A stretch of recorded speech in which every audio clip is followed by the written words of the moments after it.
Horizons exists to ensure that every child, regardless of background or circumstance, has access to the kind of opportunities all parents want for their children. If you think about it, children in classrooms today, they are our future. They're the future of our country. And one of the most important things we can do as a society is to ensure that all of them, each of them, has what they need to thrive and to become the future problem solvers of our country. And this was very much on the mind of a head of school in a small private school in Connecticut about 60 years ago, a little more than 60 years ago. It was in the midst of the civil rights era, and he was an educator and passionate about children learning and becoming future leaders. And at the time, this felt incredibly important, and he wanted to do more. So the campus was full, obviously, during the school year, but empty during the summer. And so he thought, why don't we just bring students on this campus that has a lot to offer from the surrounding community, parents who may not be able to afford structured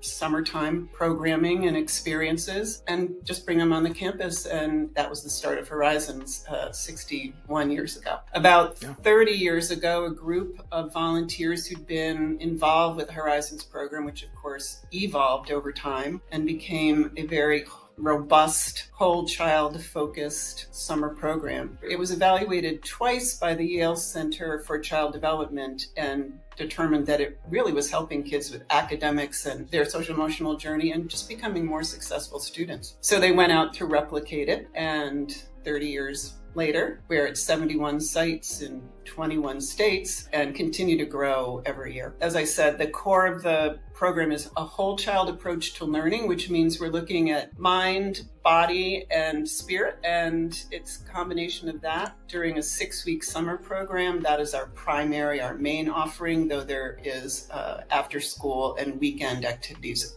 as well.